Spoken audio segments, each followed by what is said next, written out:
Hi, welcome to my journey. This is Miss Carr, and I'm inviting you to learn with me. Are you ready? Let's go!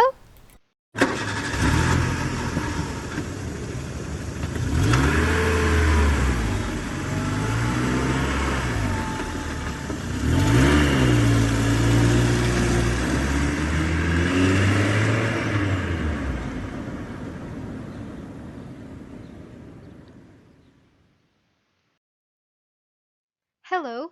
Today, we will answer some word problems and we will apply our skills and knowledge about percent in real life scenarios. Okay?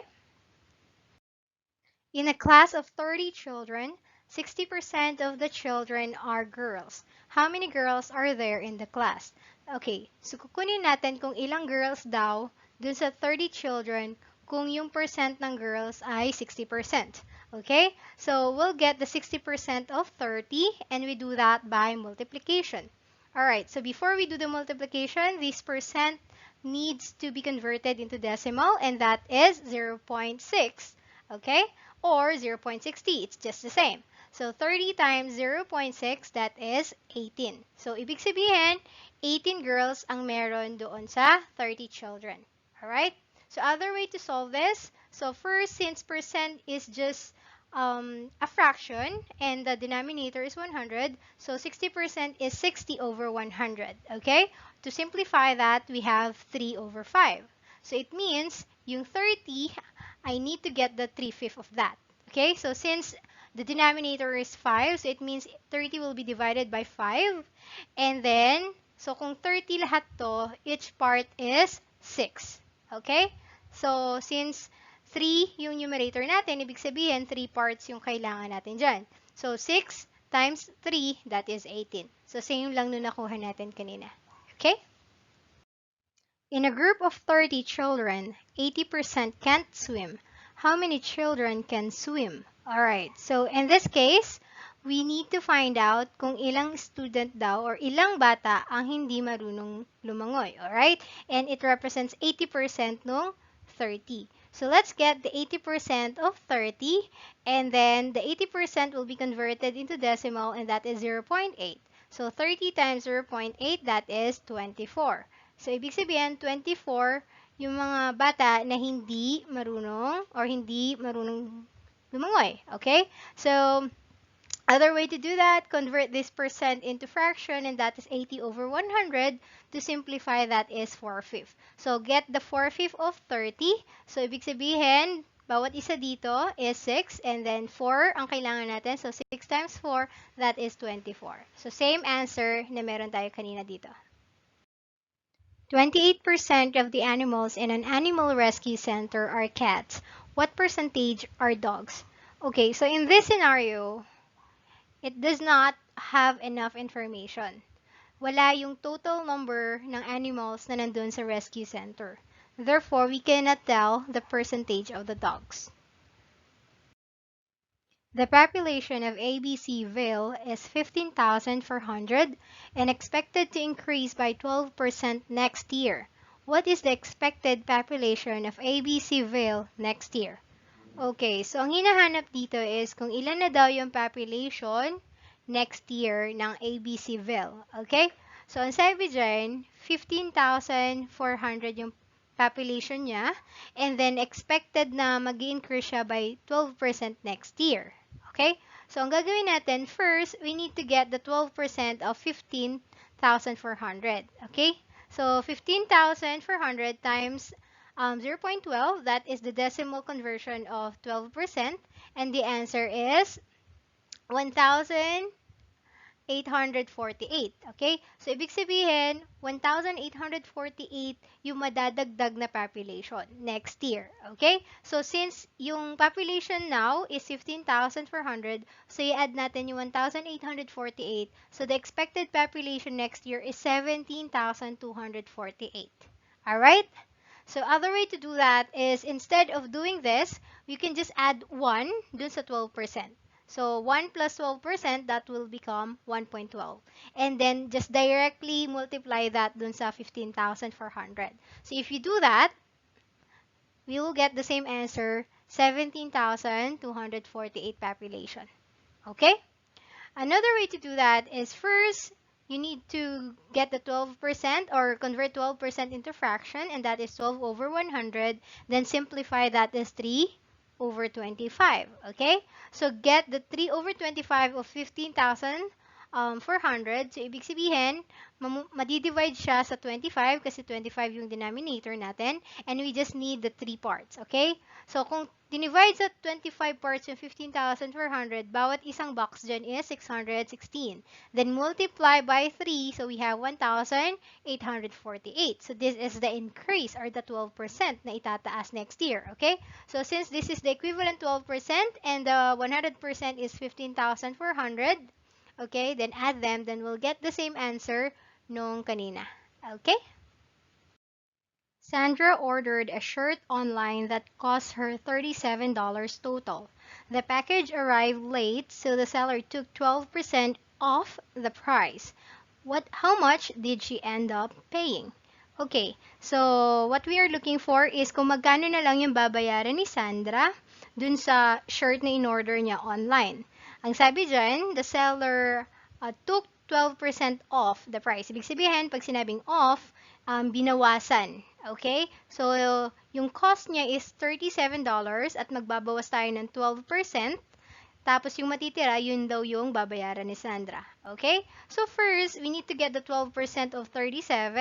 So we need to multiply 37 times 0.12 and then we get 4.44. So ibig sabihin, itong 4.24, yan yung ibabawas niya doon sa original price na $37. Okay? So i-minus natin siya doon. So ang babayaran na lang ni Sandra is $32.56. Okay? Other way to get this is first, minus na natin yung 12% sa 100% para malaman natin kung ilang percent yung babayaran ni Sandra. Okay? So, since yung original is 100%, so minus 12%, so 88% na lang yung babayaran ni Sandra. Okay? So, let's get the 88% of $37. So, 37 times 0.88, so that is the decimal conversion of 88%, and the answer is $32.56. So, same lang nung nakuha natin kanina dito. Okay? Other way to get that is 88% will be converted into fraction, so that is 88 over 100. To simplify, that is 22 over 25. So, it means we need to get the 22 over 25 of 37. So, i-divide natin yung 37 ng 25 parts and kailangan natin kunin yung 22 parts. Okay? So, kung na-divide yung 37 ng 25 part, that is, bawat isa, ang equivalent is 1.48. So, times 22, kasi 22 parts yung kailangan natin dyan. So, the answer is $32.56. So, same lang din yung mga naging sagot natin kanina dito. Alright? So, again, ang babayaran na lang ni Sandra dun sa shirt na in-order niya online is $32.56. In a class of 30 children, 70% of the children are girls. How many girls are there in the class? Okay, so hanapin natin yung number ng girls dun sa class kung merong 30 children, okay? So, since 70% daw yung girls, let's get the 70% of 30. So, we need to multiply 30 and 0.7 and we get 21 girls. So, ibig sabihin, merong 21 girls dun sa class na merong 30 children, okay? So, other way to get this, convert the 70% into fraction, and that is 70 over 100. Simplify that, and then we have 7 over 10. Okay? So, yung 30, we need to get the 7 over 10 of that. So, divide mo yung 30 sa 10, and then get the 7 parts. Alright? So, kung yung 30 na divide sa 10, ibig sabihin bawat isa is 3. Okay? Then, multiply by 7, then you'll get the same answer, 21. In a group of 50 children, 80% can't swim. How many children can't swim? Okay, so aalamin daw natin kung ilan dun sa mga bata, yung 50 children, ang hindi marunong lumangoy. So let's get the 80% of 50. So we have 50 times 0.8, then we get 40. So 40 mga bata ang hindi marunong lumangoy dun sa 50 children. Okay? So other way to do that, 80%, convert that into fraction, and that is 80 over 100. To simplify, that is 4/5. So, kunin natin yung 4/5 ng 50. So, we need to divide 50 by 5 parts and then we'll just get the 4 parts, okay? So, bawat isa dyan, since na-divide siya by 5, is 10, alright? So, 10 times 4, we'll get the same answer, 40. ABC team have lost 25% of their games. If they have played 36 games, how many did they lose?